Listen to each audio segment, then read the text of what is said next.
Well, thank you all for coming to, what is it, what are we calling this event? Ambition and Guilt. Ambition and Guilt in Macbeth, yes. I've been calling it Philosophy in Macbeth, but that's too, exclusive. In some sense, we don't want to alienate some of our panelists. So, Ambition and Guilt in Macbeth, an event, as you know, sponsored by the Denver Project for Humanistic Inquiry. Raise your hand if you've not heard, or if you know very little about DeFi, the Denver Project for Humanistic Inquiry. Okay, so we're a public humanities center on campus. We're a relatively new center. We've been around for 2 years, and we organize events in conjunction with other community partners, basically by staging conversations about timeless issues and trying to offer some of what the humanities have to offer to the general public. So anyway, we're grateful to have a partnership with the Denver Center for Performing Arts, and so tonight should be pretty exciting. So I'm going to quickly introduce the panelists. Forgive me if I get any of your titles wrong. Actually, correct me if I get them wrong. Doug Langworthy is the Director of New Play Development at the Denver Center for Performing Arts. He's kind of the scholarly genius on the other side of the creek, who's joined us for a number of these events. He's really fantastic. Charles Hodge? Hogue. Okay, sorry, Charles Hogue, who's a professor in the English department at MSU Denver. Rick Furtak, who's a professor of philosophy at Colorado College, who made the trip all the way up, except I know that you live in Denver, and arrived 15 minutes early, but we gave him the wrong room information. No, I just found the wrong room. And this is Andrew Norman, who is a thespian, former DU philosophy student, who works with the Wit Theater Troupe, and he's currently in the early stages of developing a production of Macbeth for the spring, and their troupe performs Shakespeare in kind of alternative, unconventional venues, usually places that serve beer, hence Shakespeare. Exclusively. Oh, exclusively. Okay, exclusively, yes. And if you've been there, they're quite fun. Half of the cast is slightly intoxicated by the second act, I would say. But anyway, so I thought we could begin by having Charles provide a quick synopsis of the play. Obviously, as we discuss the themes of the play, feel free to ask questions if you think that we might be able to elucidate more about just the plot structure. But yeah, so I introduce you, Charles. All right. Hello. So we can call it Macbeth now. We obviously have to call it the Scottish play once we cross the threshold. But right now, this is Macbeth. Obviously, one of Shakespeare's best-known tragedies. Very short, very violent. There's the most stage fighting in this play that there is, I believe, in any Shakespearean play. And a real quick rundown of the plot. Macbeth, Scottish warrior, and his Scottish warrior compatriot Banquo are returning from a battle where they come across 3 very frightening witches in a very strange landscape. The witches seem to know who they are and greet Macbeth as the Thane of Cawdor, which he is not, and tell him that he will soon be king, which he is also not. He soon finds out as he approaches back to his own realm that he is Thane of Cawdor by circumstance, and so starts to think about this whole king thing. He mentions this to his wife, Lady Macbeth, who is, this is kind of where the ambition part of this comes in. Lady Macbeth advises him very, very strongly to take matters into his own hands. And so he murders the existing king, King Duncan, takes his place, frames it on some other people, and then the guilt starts to sink in. He starts to wonder, but the guilt is accompanied by paranoia. Because yes, he's king, but there are also some other people who might be king. So Banquo must be done away with, and is. Banquo's son escapes, and that's a little bit of a sticking point for Macbeth. His guilt starts to eat away at him while his wife, Lady Macbeth, begins slightly to go insane. This is a play by far that has the most hallucinations, the most spectral visions, the most delusions, really, of any of the Shakespeare works. So Macbeth, haunted, kind of goes back to see the 3 witches. They give him a fresh set of prophecies, this time with some scary visuals accompanying them, that he now has to watch out for Macduff. But it's okay, because he cannot be killed by anyone who is born of a woman. That seems easy. And he cannot be killed until the Burnham Forest moves to Dunsinane, which also seems fairly implausible. So he figures he's pretty safe, right? These are not typically things that happen, except that they do. The invading army, Macduff, actually, as a result of his family being murdered, raises an army with Malcolm, who is Duncan's son, various other people. They come marching over into Scotland, and to disguise their numbers, they use the trees from Birnam Wood to hold in front of them. So suddenly, Birnam Wood is marching toward Dunsinane. Macbeth is a little bit freaked out by this. He also finds out that his wife, in a fit of madness, has jumped off the castle and killed herself. He's not quite at his best, and the fighting begins. Macbeth versus Macduff. Climactic moment, Macduff reveals that he was not of woman born. He was born by cesarean, which means that he had no mother growing up because the cesarean was a death sentence to the mother universally in Shakespeare's time. Macbeth really soldiers on. He doesn't have much choice, ends up killed, ends up beheaded, and Malcolm takes over at this point and promises kind of a brighter future for Scotland. So in a rapid-fire nutshell, that is pretty much what's going on. Lots and lots of blood, lots of scary things. My area of expertise is the weird one. Jacobean folklore, anything dark, frightening, weird, basically witches, demons, delusions, magic, monsters, that sort of thing is kind of what I will be bringing to the table here. So thank you. It sounds like we've assembled the right panel then, because your area of interest and expertise seems to be of a piece with this particular production, which maybe, Doug, you could say something, a few words about. The director is Robert O'Hara. He's also a playwright, and I would definitely call him a visionary director. So what you're going to see is one madman's vision of what this play is. He first got intrigued by this line in the play where Macbeth is approaching, or maybe it's Banquo, I can't remember, approaching the witches the second time, and they say, you really by all rights should be women, but because of your beards, I don't think you are. So this gender question, are they men, are they women, are they some sort of combination, interested him. So he decided, after thinking that through, to do an all-male production, which is basically how they would have done it in Jacobean times anyway. And he also was very, very interested in witches, in just the ritual nature of the witches when they get together. And so he kind of created a whole ritual structure around the play.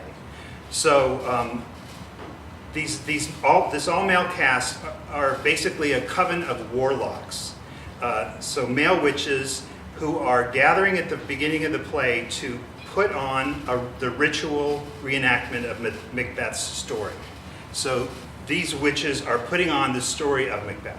So as I was saying to you, you have the warlocks always kind of creeping out from underneath the characters because they're being embodied by these warlocks. And so in terms of the structure of the play, it is the shortest play, and that's really good because our director has added music movement sequences. I would say there's maybe 10 or 12 of them throughout the play.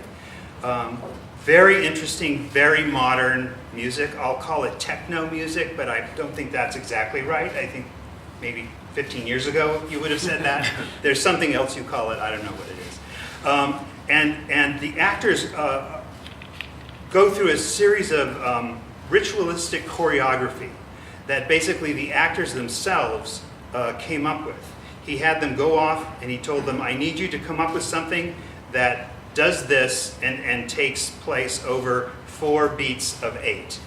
And then he didn't even give them music. He just said, come up with those movements. And then he would link them all together. So you'll see a lot of these really kind of intricate movement sequences that take up the entire stage. Most of them are connected to the story, which is good.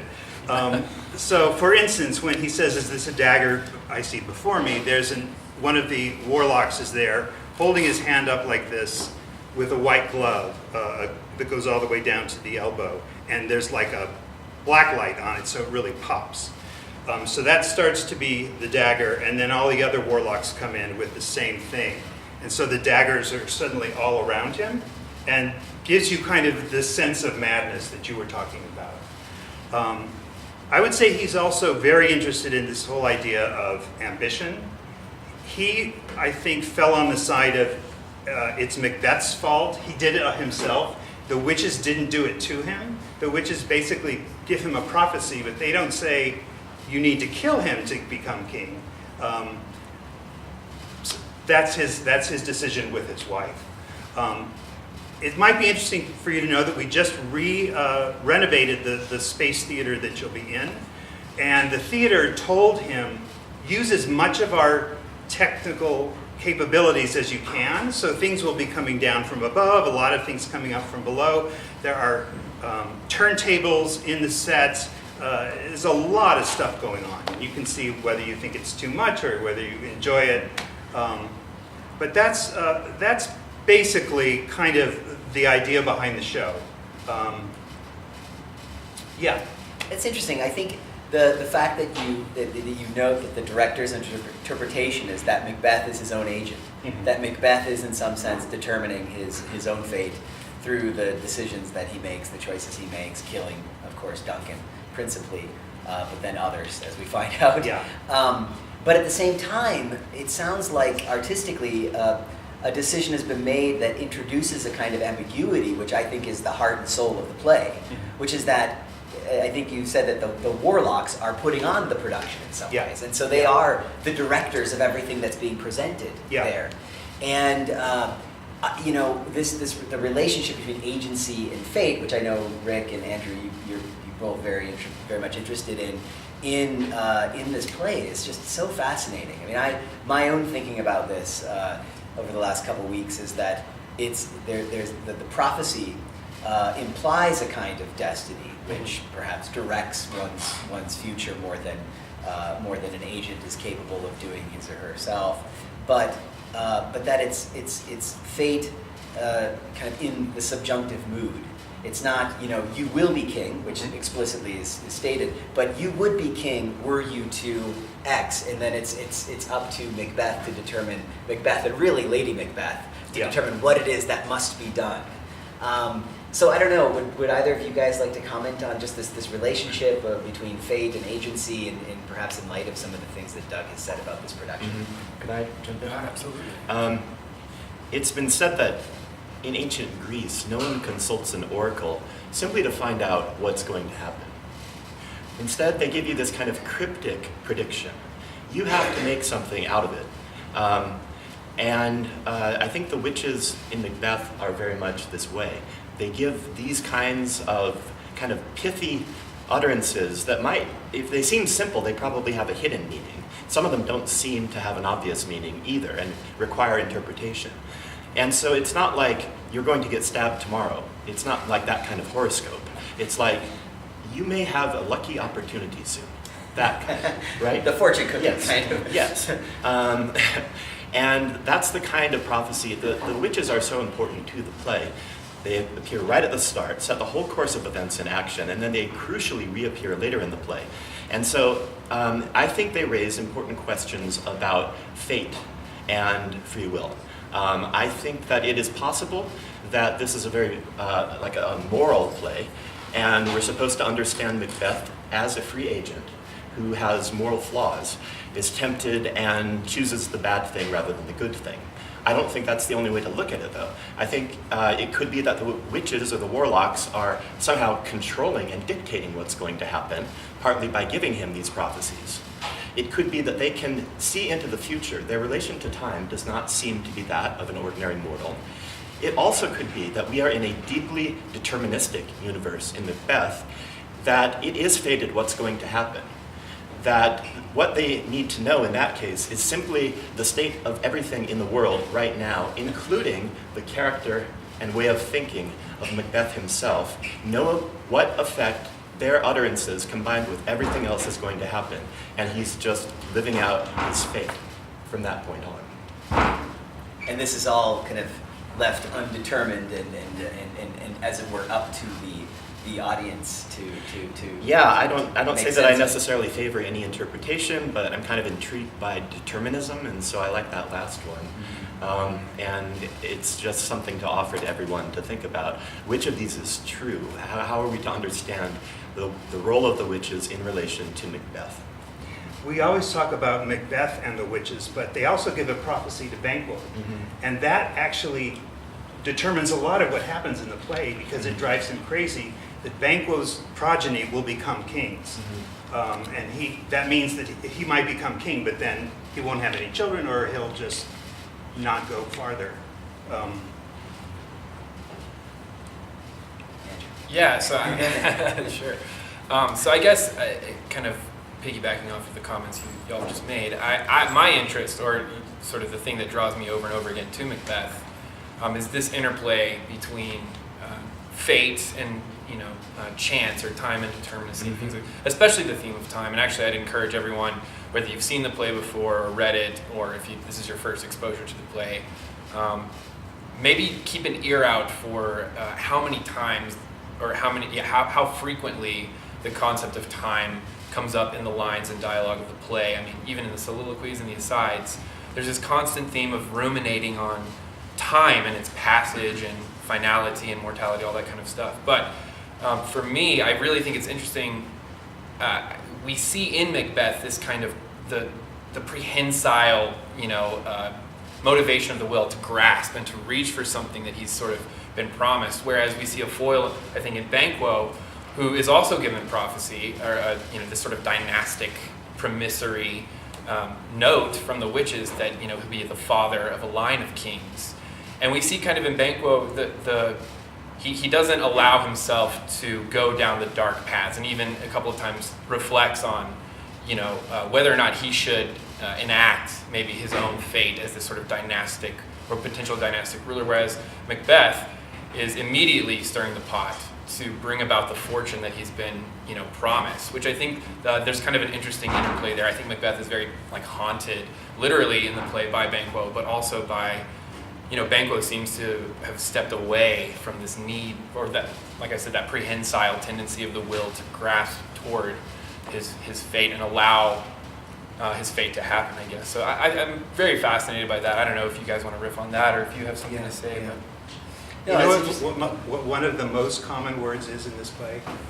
32 times, sleep. Mm-hmm. Sleep. And it's mostly because nobody is sleeping well in this play. Nobody sleeps well after the play either. I mean, after that's interesting. I think that, so it's Banquo and Macbeth they comport themselves differently towards the prophecy, perhaps towards their destiny. At least at the beginning, Macbeth he hesitates, no doubt, but in conjunction with Lady Macbeth, he decides to take it and kind of grasp it, determine to whatever extent he can his own fate. Interestingly, of course, we always know how this goes in tragedy, right? Mm-hmm. It's precisely when one is one is compelled to determine one's own fate that things kind of start going haywire. But interestingly, towards the end, and this is a question about how many spoilers do you want to. You guys feel free to come on in and sit down. We've got some chairs, and we're happy to use them. We don't charge. But precisely when the final two prophecies regarding Birnam Wood approaching Dunsinane and Macbeth's the fact that he cannot be killed by any man born of a woman, he seems to at some point use those as a way of safeguarding himself. He accepts those as a kind of defense. And ironically, of course, as soon as he becomes passive regarding his fate, the double-edged sword of the prophecy emerges, right? And the double entendre is not so much double entendre, but the double meaning of the prophecy emerges, and of course catches him from behind, which is, I think, some of the genius of the writing here. If we look again back at the Greek world, at first I had Socrates in mind. He's a philosophical figure who consults an oracle and has to figure out what the utterance means. But of course, I think there's a strong parallel between the character Macbeth and the character Oedipus, in that Oedipus thinks he can avoid his fate. If you have a fate, you can't avoid it, right? He also thinks that he knows how he can avoid it, which is hubris, because he doesn't. He doesn't know how the prophecy is going to be fulfilled, and that's very much true of Macbeth. And all the things that he does, thinking that he can either defy the fate of Banquo by killing Banquo, that Banquo's family won't be a line of kings. Of course, if you just can't do that in a world where there's foreknowledge. You're going to bring about exactly what is fated to happen by trying to avoid your fate. Yeah.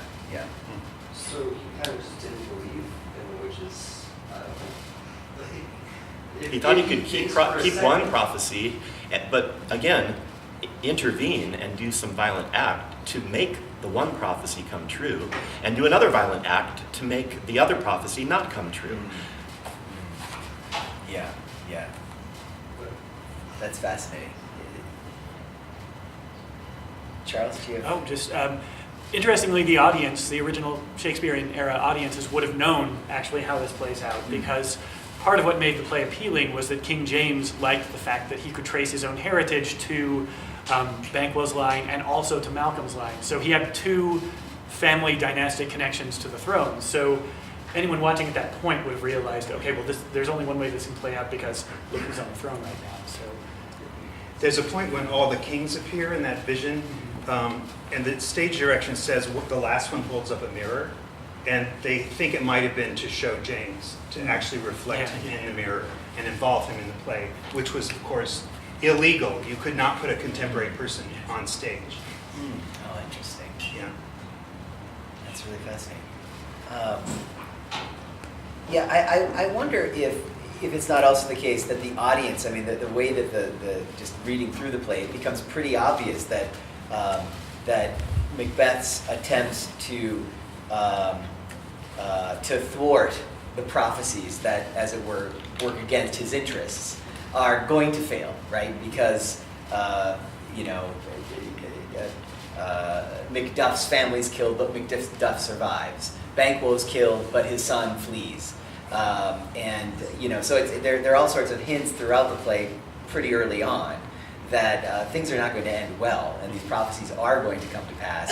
And in whatever Macbeth does to thwart the prophecy is ultimately going to help. It's only going to usher in the end.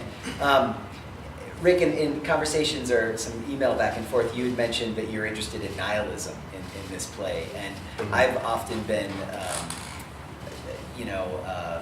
I've never really known what to make of the most famous speech, the tomorrow, the thing ending with the signifying nothing, and where it arrives. I mean, in some sense, maybe it's obvious why these words at that moment, but maybe we could talk a little bit about nihilism. To put the lines out there, Macbeth, shortly after he hears of his wife's death, she's a character, obviously, that we have to talk about at some point here. He's curiously unmoved by this information, but he does utter a very nihilistic speech that includes the lines, "Life's a tale told by an idiot, full of sound and fury, signifying nothing." Famous lines from the play. One of the most famous passages from Shakespeare's tragedies, and one that's often cited as an example of something like nihilistic thinking back in Shakespeare's day. You could take it that he's only now become nihilistic because his wife has died. He's not sure that this is all going to turn out well, even though at the same time he's kind of trying to hold confidence in the prophecies that he'll be protected. Other evidence points to things not going so well, perhaps, for him. Basically, my thought is just that you could also look at it as that Macbeth decides to be a nihilist at the moment that he decides to kill the king. Because sheer, ambition for power, just for power's own sake, if that's all that matters to you, and the value of the life of a good man who is your king and your house guest means nothing to you, you're already in a meaningless world. Yeah, Vijay. Yeah, a couple of things on that last point. There are two kinds of nihilism. There's that kind of cynical nihilism, but then there's a deeper nihilism where even my ambition working out doesn't matter. That nothing matters, not even my ambition to work out. And I think there's a link to a fate thing, because the line before that is, life's but a poor player that strikes from threats to climb on a stage, which would seem to mean that the script is written. That we're poor players, that the script of our lives is written. Of course, you might be depressed at this point, saying, "Oh, woe is me and my wife. We were just pawns in this play written by the warlocks." In that sense, he's different at the end than he is at the beginning.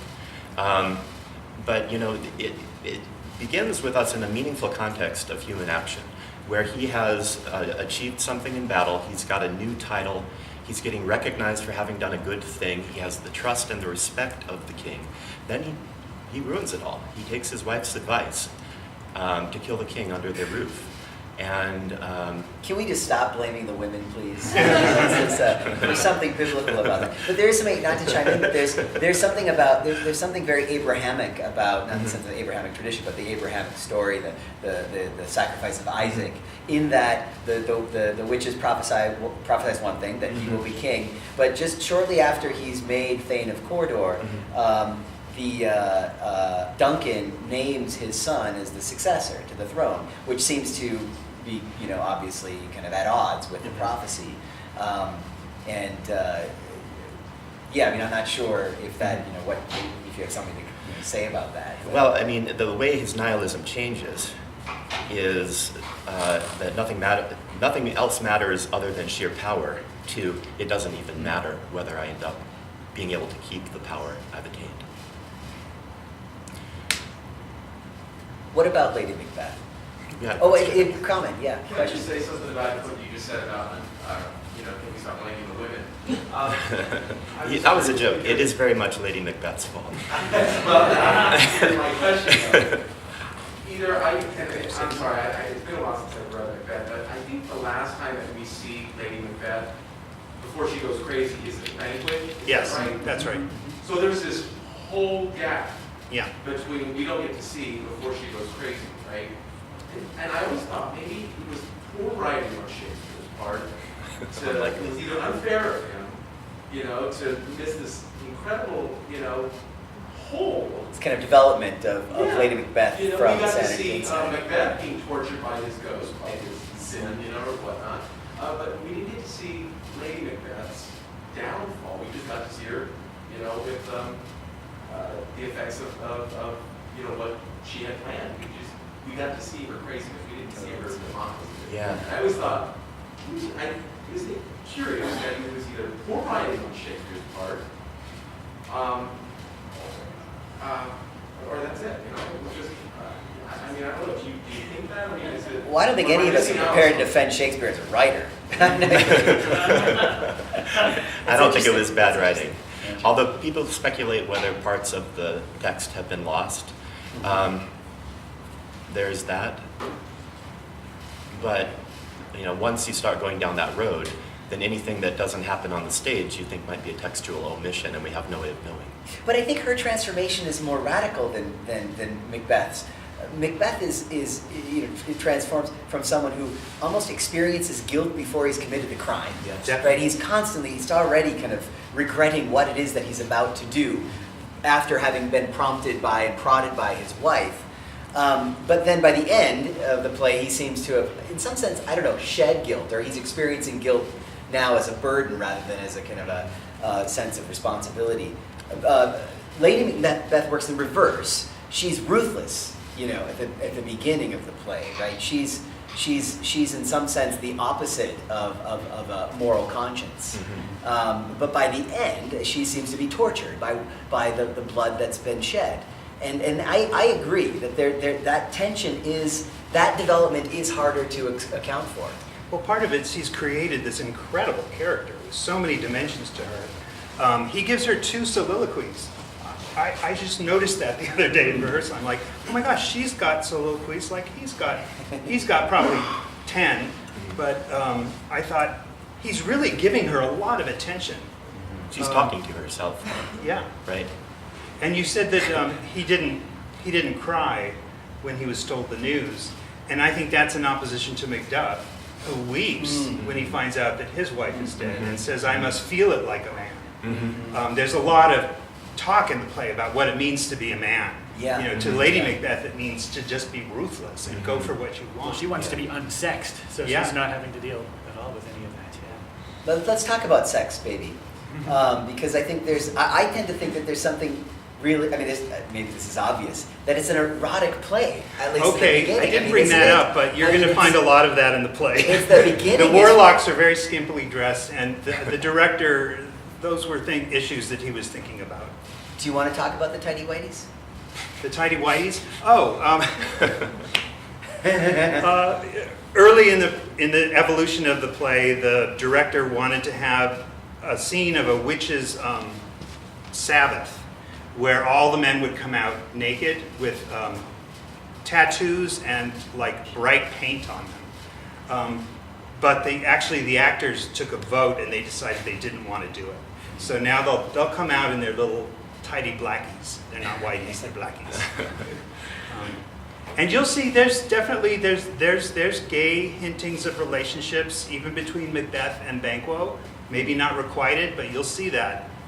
So there's a lot of interesting layers in this show. Charlie?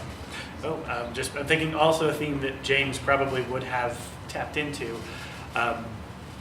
King James was suspected to be homosexual in the sense that he had so many young male favorites, but it wasn't really written or spoken of in that sense. So, And I think I might have put that idea in his head because I gave him that research about James, because I just knew it would interest him. Yeah, well, James the First, in addition to being into philosophy and theology and a variety of intellectual subjects, was also into magic. Magic and witches. The dark arts, yes. but all magic was from the devil at this point. He wrote a book in 1597 called Demonology, where he basically plagiarized a bunch of other sources and put together a conversation between a skeptic and a believer about witches, demons, all of this sort of thing, possession and magic. And he believed very strongly that we lived in a post-miraculous world, that because of the transition in his mind from the Old to the New Testament, there were no more miracles. There was no more intervention from God in our universe at all. So anything that appeared magical was devilry, no matter what it was, no matter how innocent the magic was. If you were using magic to find treasure or your lost keys or for a love potion, it was all the same. It was all to him inspired by and underwritten by the devil, who in this book he describes very much in detail, actually shows up. The devil actually shows up and gives you advice on your magic plans. He'll let you know what's going to work, what's not going to work. He'll suggest what to add to the recipe and these sorts of things. So the devil, very much a physical, very frightening presence that shows up. And so this kind of dovetails back to the whole notion of the prophecy. In James's mind, at least, any prophecy would be bad. So perhaps, we don't really know necessarily Shakespeare's entire culture. There were a lot of believers at this point. There was kind of a separation between believing in the supernatural, which was largely done in Scotland, and not, which was mostly the case in England. But it's to be expected that a lot of Shakespeare's early audiences would have very much believed that the supernatural played a part in the world. But for James, it was all the devil all the time, for what it's worth. Well, we can open it up to comments or questions. Peter. So in one of your classes, one of the two things I took from one of your classes, I'm going to leave now. you talked about how Shakespeare was writing plays, but he wasn't necessarily writing plays that were chock full of history. That was something that was kind of happening unconsciously. And in a way, we kind of came to know Shakespeare at his time better than he did. Do you remember this? Yeah. So I was wondering if anybody can kind of speak to some of the historical details that might be kind of embedded in this play that we can look out for that kind of mirror the times that were going on. I can talk about that. This was one of the plays. A lot of these English history plays go back to Holinshed's Chronicles. And when you read Holinshed's Chronicles, he basically took two different stories and kind of put them together. But the Macbeth material is so close to what he has adapted. Even the witches are there. Even the prophecies, exactly like they come up in the play, are already there in Holinshed, which was written in 1550, something like that. And these were supposedly, this was the history that had been sort of carried down, and he's finally writing it all down. So this is actually there are no soliloquies in there. The art is not there, but the plot is very much there. Some different things. Macbeth rules for 15 years in reality, and he just takes that out. Talk about the speed, the time. This play just hurtles forward. Andrew, you said something about time. You said that Macbeth, in some sense, according to some interpretations, also exists outside of time. The witches, it makes sense. The witches would be atemporal in the sense that if they indeed have visions of the future, of course they must stand outside of time. But in a sense, this is one of these examples in Shakespeare where time is out of joint, right? I mean, there are so many untimely deaths, and I don't know. Yeah. So I mean, there are a number. I mean, I've read different. Obviously, there are perhaps numberless interpretations of the play, but one thing that, and like sort of what I mentioned earlier, my interest in the play's preoccupation with time in some sense. It almost seems like from the moment that Macbeth receives the initial prophecy from the witches, he sort of stands kind of in this, and I mean, we as an audience are sort of invited into this almost ritual or ecstatic experience that Macbeth seems to be having with these weird sisters, right?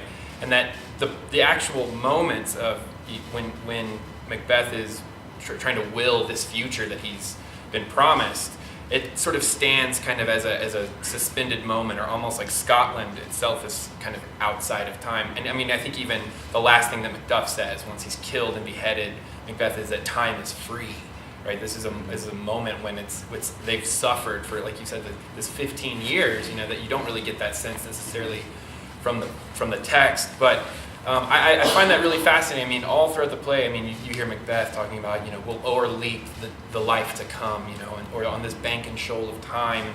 These over and over again, this preoccupation with kind of being outside of time or outside of fate in a way. And I'm very fascinated by that. I think that we as an audience are kind of asked to suspend time in a sense as we view what seems, I mean, I think of it, even the ritualistic nature of the content, but I mean, even the apotropaic way, which we don't say the name of like Macbeth in the context of there's a kind of a ritual, even to the casual way that we relate to this play. It seems very, I don't know, almost like it's meant to be experienced from an ecstatic perspective, perhaps. Say something about that. Those of you, like maybe, I don't know, Charles, you might be in a unique position to comment on the Scottish play. Actually, maybe before, and I have about 20 conspiracy theories that it could come from, but I would like to, I've also read that it is, in some cases, almost a hazing ritual, where some of the more senior actors will have their own stories of it, so I wanted to maybe see what the theater does. I think one of the explanations I've heard that makes the most sense is it's one of the plays with the most swordplay in it. So things are going to tend to go wrong at some point, during the production, and maybe it blossomed from there. I don't know. But just for people who don't know, that this is like in very general terms first, like what this is. That is a curse on the name of the play, and so you can't say it in a theater. Although if you're in a production, you can say it. You have to. Yeah, productions and rehearsals, it's okay. Yeah. But otherwise, you can't say it. And again, there's no real origin. Some of the stories are really fun. Some of them are really not so much so. It's possible that during one of the first stagings, an actual dagger was used instead of a prop dagger, and someone was murdered, thus as a curse. It's also possible that the incantations that Shakespeare wrote for the witches were real incantations. This is one theory. And then he had to abbreviate them, otherwise they were actually going to release magic. There was also the chance that actual witch covens were angry that the incantations weren't real, and so they cursed the play themselves, or the fact that they weren't complete caused the curse to come down. There's also a theory that the cauldron on stage was stolen from an actual witch coven, and they were furious and so cursed the play there. There's a theory that Shakespeare cursed the play himself because he didn't want anyone else to direct it. And then there's kind of the down-to-earth, probably not very exciting theory that it was always a very popular play and very, very short. Violent people wanted to see it, so typically at the end of theater seasons, this is what you would run if you had the time to do it. So the theater was pretty threadbare, things were falling apart, people were exhausted, conditions weren't great, so the likelihood of an accident was possibly a little bit higher. So these are just some of the things that are thrown around. And we can laugh at it, but theater people take this really seriously. Very seriously. There are rituals. Yeah. If you say it, you have to undo out. it by turning around 3 times, going outside. Recite Puck's epilogue if you need to. Yeah. It's crazy. I want to say one thing about the weird sisters. The term is actually Wayard sisters, and you'll hear that spoken in the play.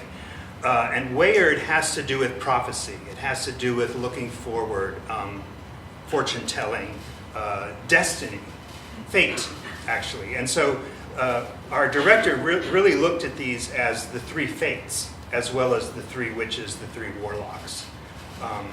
So it's not weird sisters, they're not strange. That's absolutely not the meaning of that.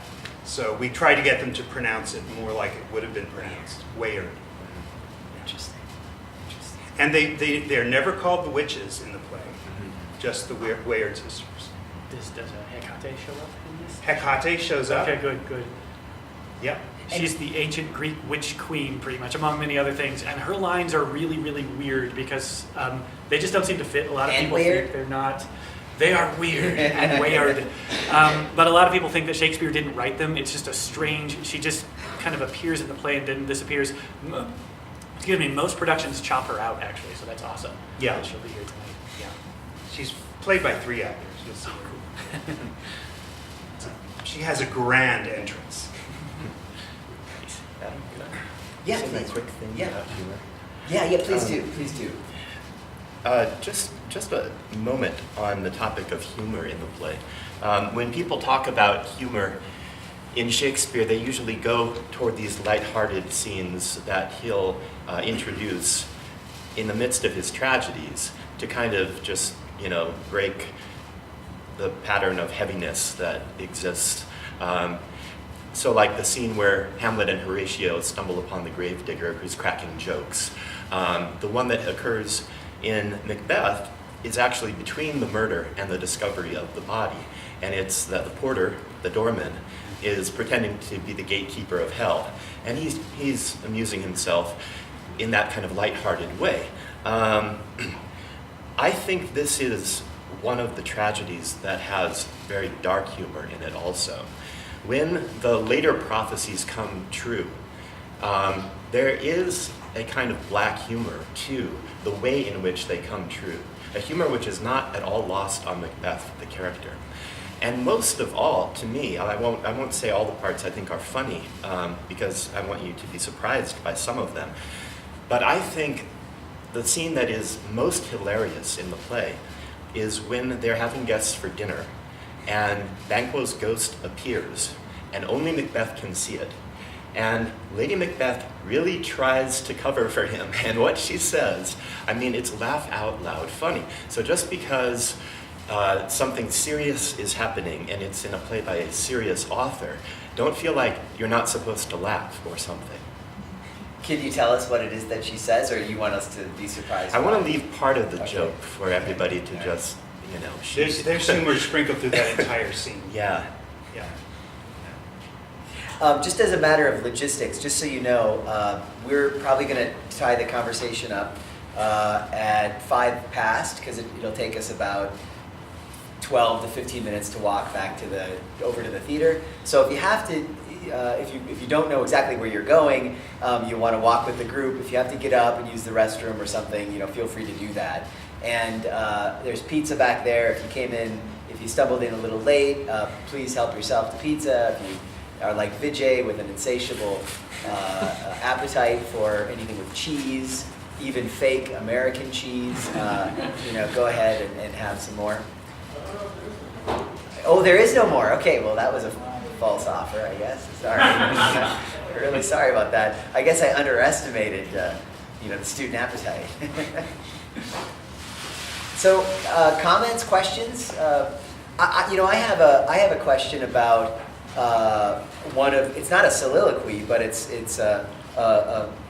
there's a moment in the play where I think it's Macduff approaches Duncan's son Malcolm to come back and take the throne. That long scene. And it's an odd. Malcolm is such a mess. He confesses to being, to having an insatiable. This is what made me think about this, of course, the lust for pizza. Having an insatiable lust for women, and this is the kind of person you wouldn't want to leave alone with your furniture, let alone with your daughters and wife. It's just a really weird, confession that he makes, and then within about a minute and a half, he decides, oh no, forget. So he's basically saying that I can't become king because I'm a really bad character. I'm just a twisted pervert. And then about a minute and a half later, he's like, yes, I must take the throne. I'm going to be this great leader, and whatever. And can you explain that? I mean, what is The way it's what's the purpose of traditionally all that? interpreted is it's a testing scene. He's testing Macduff by confessing all these horrible things. He wants to see if Macduff has enough backbone to say, no, I don't want to have you as king. You know, or is it going to be yes man, and just kind of keep going along with it? And he does that the first time. We have other pretty women that you can have, but when he starts getting into avarice, that's where he draws the line, and that's what Malcolm is waiting for, and that's why he just suddenly out of nowhere says, yeah. But does Malcolm ever really say? I mean, I've heard that interpretation, but then when I went back and read it, it doesn't seem to me. And maybe I was missing it, that Malcolm then says that he was just joking or anything like that. I mean, but it seems like that's. I think it's in there. It is. You'll see it and see what you And the other, I mean, I think within only within moments of that discussion, of course, Macduff finds out that his family's been slaughtered. So he has all reasons to just throw all of his misgivings to the wind and champion. And Macduff's the character that discovers the king dead. And so he has to wail about that. So you have to have an actor who can really wail and cry. What about the good questions, comments? I'm just waiting to, what about the relationship between the natural and the unnatural in this play? I mean, this is another one of these themes. If I had highlighted some passages that I don't have the patience to go look for, but there seems to be a kind of a constant, referencing to kind of the transgressions of Macbeth, and Macbeth, on the one hand, he performs all these unnatural deeds, bringing about the unnatural and untimely deaths of others, but at the same time, he expects nature to behave in ways that allow him to manipulate it for his own ends. And of course, it doesn't work out for him in the end. But any comments on the theme of the natural? Well, it makes me think of the line, sleep that knits up the raveled sleeve of care. That's what he's lost. And what a beautiful way to say what sleep can do for you. Can you repeat that line? It's sleep that knits up the raveled sleeve of care. It's like a knitting metaphor. Yeah. Very interesting. Yeah, it's beautiful. By and large, nature doesn't behave the way that it's supposed to in this play. The hallucinations, the delusions, the ghosts, all of that, and even by way of Macbeth's perception, a forest is not supposed to march on you. I mean, these sorts of things aren't supposed to happen. Lady Macbeth is supposed to be maternal. She is not supposed to threaten to smash an imaginary child's head on a rock by way of achieving her ambitions. So again, nature doesn't tend to behave in this play the way that it ought to. We're kind of given these signposts that let us know that things are amiss in the natural world. And just the presence of magic itself for the Jacobean culture would be enough to say something is very wrong here, I think. The night of the murder, the day after, there's a lord who says, our houses shook, our roofs fell off, there was an earthquake. Again, nature is rebelling, while that is happening.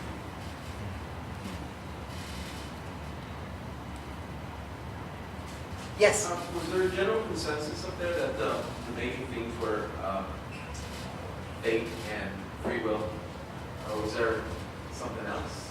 That was one of them. Anything else that spoke out to anybody up there? I was thinking like desire, and be careful what you want, because you'll just might get what you want at a cost to that. Yeah, certainly. I think desire in the sense of ambition in particular, no doubt. I think they're the moral questions, the questions about guilt, the different transformations you pointed out in Lady Macbeth and Macbeth. Which leads me to this question. This play isn't necessarily just about royalty. I mean, I think it speaks to me, personally, because I personally have my own ghosts, that say, you know what you did, or what you did kill me. Yeah. I mean, I think that the tragedy goes to that level, when it comes back to me, I think this play really speaks to me, and I don't know if it speaks in a societal, form, but. Well, I think another theme in this play that is a theme in most of Shakespeare's tragedies is the desire to know, the longing for knowledge, eating of the tree of knowledge, right? Macbeth wants to know too much, and the witches tell him that the second time around. They say, ask no further. You seek to know, He seek returns. to know no more. He deliberately Something like goes that. back to the witches in order to learn more about his future because Yeah. he's filled with anxiety and he figures that somehow it's going to be calming to hear Right. to learn. And he has a lot of confidence in knowing what all of his bloody acts are going to bring about, but he's not right. And yet there's this fascinating line where he says something like, "To know my deed, Or best not know myself. best not know myself." Yeah, so that it's as if as he's drawing closer towards accomplishing his his ambitious end, he's somehow becoming alienated from himself. Yeah. And he's losing self-knowledge because he can't face himself anymore. The idea that confidence or like certainty is some kind of safeguard, or I mean, I think even Hecate says certainty is mortal's chiefest enemy, right? Like this idea that he has these what he thinks are assurances from the apparitions that he sees. You can't be overthrown until Birnam Wood becomes high Dunsinane, and then again, no man born of woman, you can't be killed by a man born of woman. Those are things that are actually very, I think, to your point about humor, almost comically realized in the play, like so simply and beautifully realized that it almost makes a mockery of how the surety that he seems to feel, right? So yeah, which I think speaks to all of us probably. So certainty becomes his enemy. Yeah. Really, in some sense, self-certainty. Yeah, a question I like to ask is, does Macbeth have a conscience? And what happens to it? Oh, he kills it. It's Banquo's. No, I'm just kidding. Yeah, well, Maybe. I do think he starts, he's racked with guilt, so the evidence of something going on in there. Yeah. She says about him, before he arrives, he's too full of the milk of human kindness. Yeah, it's like Who he says- shortest who says way. that? It's like he destroys his Macbeth own says that. soul Yeah. by becoming a murderer. What was that, Rick? I said it's like Macbeth destroys his own soul when he decides to commit the murder. But he becomes a man, as it were, In in her her eyes, words. in Lady Macbeth's eyes. Yeah. See, and I always thought he was a man. You see, I don't believe that. We've always, in order for a person to say, or at least I believe this, that in order for him to feel the guilt that he felt, he has to have a little morals, Same thing with Lady Macbeth. The only reason why she's going crazy is because she actually realizes, what has happened. There's no doubt in my mind that she probably thought of the consequences, but you only feel guilty, if you have morals, otherwise you're like, we need to do this. This needs to be done. It's for the good of the country, and Yeah. He might become a man, but he also becomes a beast, right? I mean, there's this, and that's another weird kind of theme that seems to come up quite frequently, is this notion of the relationship between man and beast. And Macbeth, I think, in a conversation with the murderers, actually describes them as men, but or at least they might be listed. They might fall on a list of things that constitute man, but only in the sense that, and then he provides this really bizarre long list of different derogatory kinds of, list of but that are all dogs. Dogs. Yeah, and I've always wondered, what is that? Yeah. And by always, I mean like He has a way of insulting the people that he needs help from. When he Yeah. comes back to the witches, he says, you black and midnight hags, And I always, Help me out. I try to get a note in there that they need to have a bigger reaction when he says that. 'Cause it can be funny. Well, I think there's We got a question in the back. Yeah, go ahead. To me, it just seems like a study of cognitive dissonance that we all experience as human beings. It's just presents in different ways depending on your own morals and ethics and your own theological beliefs, I guess. To me, it's all symbolism for what we experience as human beings. And no matter what that dissonance might be, it may be different from person to person, but it's still going to present symptomatically similar, right? When we have struggles between two different things that are in complete opposition, we're going to have bad things happen and good things happen. I think that that's just sort of the root of what's happening to him. It's almost symbolic in many ways,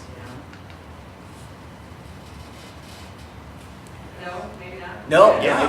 very much so, yeah. No, I see cognitive dissonance. That's one of the things that makes him so compelling, because that's like us, right? We have that. We sometimes do monstrous things and we feel terrible about it. And there's something, Macbeth has always been one of the more popular tragic figures as compared to someone like Richard III, who just does horrible things and does horrible things. So there is that weird back and forth, I think. And just to add to what you said, a lot of this is emotional cognitive dissonance. That certainly is true of Macbeth. And Lady Macbeth both says early on that she worries he might be too emotionally sensitive. And then, in front of him, says, if you love me, you'll commit this act. And the act then kills his heart and his capacity to feel. So, I think if you track the soliloquies, because the soliloquies give us this, insight into what he's actually thinking at that moment. Like, listen to your conscience more than your wife might be one more. You'll see, because it changes where he is emotionally, I think, and cognitively. It changes throughout the play.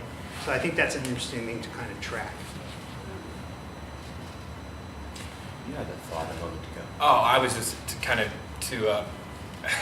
I was just going to talk about how there is kind of this interesting reversal of the impotence of Macbeth versus the sort of almost the assumption of masculinity or the invocation of this kind of genderless malice that Lady Macbeth kind of invokes, which is again, I think, reversed by the end of the play, where with that, tomorrow and tomorrow and tomorrow, we see almost this sort of surrender to the fate, because Lady Macbeth's just killed herself, and after we've seen her kind of lose her mind, we actively see her hallucinating and sleepwalking, just the disquietude that she experiences.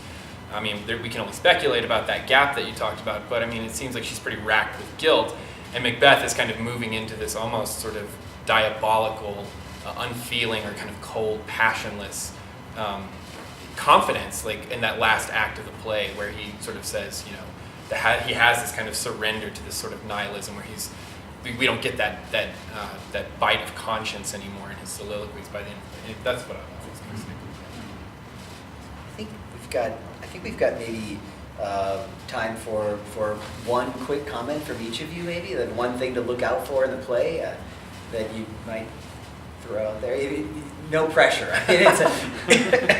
You don't want to flatten. This conversation's been pretty rich, and I think we've kind of touched on maybe a dozen or so different themes. Yeah. So I'd hate for you to now, for us to now just say just focus on this one thing. But any thoughts to leave us with? Gosh. Well, I guess it's interesting to look at the women and how they're portrayed, because there's Lady Macduff and there's Lady Macbeth, and we're doing an all-male production, and Lady Macbeth is traditionally very masculine. So, how does that all kind of come together in this production? That's what I would say. Oh, I don't know. Not having seen the production yet, I don't want to venture out into a territory that can't be supported. But I would say it might be interesting to see this kind of through a Jacobean filter, and to understand that many people watching this initially would have believed in all of this. And so to kind of try to be maybe as open and as credulous as King James would have been. This is all very real. It's all very dark. It's all very scary. He believed that there was a witch conspiracy to kill him early in his life, to kill his wife early in his life. That's why he wrote the demonology books. So this, maybe just to kind of have in mind from the audience's viewpoint, is this kingly obsession, this desire to see all of this weird devilry on stage as something very, very real, and not something symbolic, not something figurative, not something displaced into some other territory. So maybe that. I guess I would just put out there the thought that the text invites you to speculate whether, in several different cases, an apparition is someone's hallucination, or actually something that's appearing to them. The Wayard sisters can make themselves visible to anyone in any time and place as they wish, it seems.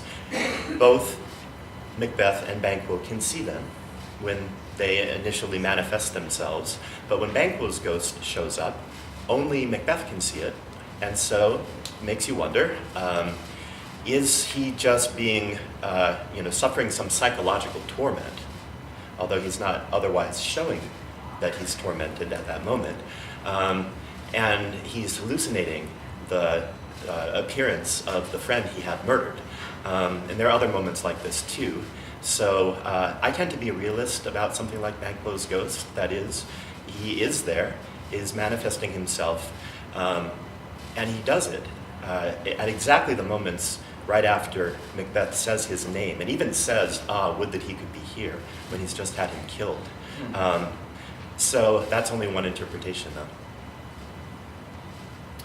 I mean, yeah, I think the interplay of kind of the natural versus the supernatural, the unnatural perhaps, is the thing that attracts me the most to the play itself. I'm mindful of what, I think it was Derrida, not to name drop a philosopher a little bit, yes. He has a really brilliant term that he used the word hauntology, and he's using this in reference to Hamlet, but I think it's poignant for this conversation as well, the idea of being haunted by whether a literal psychological affect and that is literal or imagined. I think it's pretty interesting that it's almost inconsequential because of the way that Macbeth is haunted, or this sort of hauntology that he exists in, and how it guides, whether by fate or by chance, it guides him to this pretty destructive place. So that's all I'm saying. Excellent. Well, so in terms of logistics, I hold some tickets for those of you who contacted us, and Gabriel knows, I think, who's on that list. But maybe I will distribute those as we leave this room, and then we're going to walk over together to the Performing Arts Center. Stick around. I know it's a long day, but stick around after the play, because some members of the cast are going to join us on stage, and they'll take your questions, and we're going to have a conversation about, I suppose, what it's like. All of the above. Yeah, all of the above. So, anyways, thank you very much for the panelists. Really appreciate you guys.